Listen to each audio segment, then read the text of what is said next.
Hello, this is Nathan Crutchfield, and let's talk briefly about the use of the risk matrix.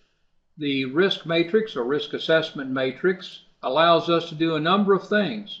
First, it is a quick method that we can use to visualize risk, bring an intangible into view for those we have to share our concerns with. It helps us prioritize risk reduction measures and compare risk reduction measures in a visual manner. It helps us consider incident probability. It also helps us consider the severity that could result. This is a risk matrix. There are a number of different variations of these in various textbooks and articles. This one is taken from the ANSI Z10 2005.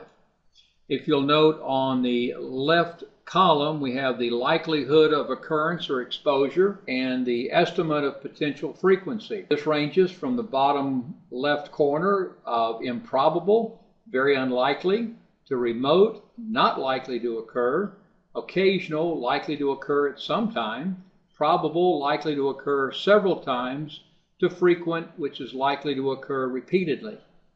Across the top and the other columns from left to right, we have catastrophic, meaning the situation or the exposure could lead to death or permanent total disability. Then we have critical, disability in excess of 3 months, marginal, minor injury or lost workday accident, and finally negligible, which is a first aid or minor medical treatment.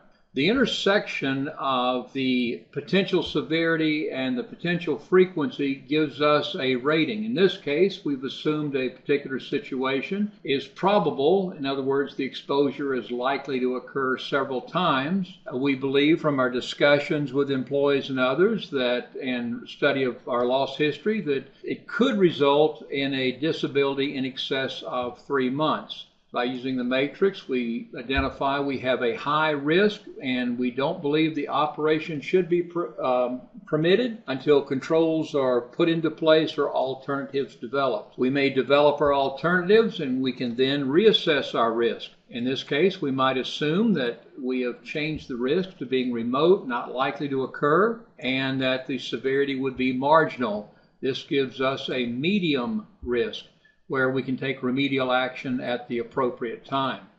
We can now compare this against our previous risk and see the relative scale that we've changed the situation by. Also, this would allow us to evaluate risk and set priorities. Obviously, the one that is a high risk, operation not permissible, should be worked on in advance of the medium risk. But we need to use the risk matrix with caution. One, discuss and review with supervisors and employees. Do they understand the risk? Do you understand the risk? Does everyone agree on the assessment? And do not block communication or throw obstacles in the way. You need a very good open dialogue when you're trying to determine risk. Is the review and research history available? Have you studied what has happened in your industry in similar situations or exposures to various hazards? What do you know about the organizational loss history? You need to do a reality check. Could the severity be greater? Could the exposure be more frequent? Lots of discussion and review.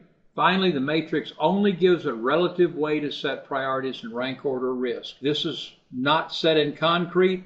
Like I say, there's a number of different variations of the risk matrix. This is one we presented here, which we think would be of benefit to you if you use it on a consistent and routine basis. I look forward to discussing with you future risk management and job hazard analysis topics. For additional information, join us at myjobhazardanalysis.com. The materials and discussions for this blog are based on Job Hazard Analysis, a guide for voluntary compliance and beyond, written by James Roughton and Nathan Crutchfield, published by Butterworth Heinemann in 2008. Thanks for your time, and we look forward to talking with you in the future.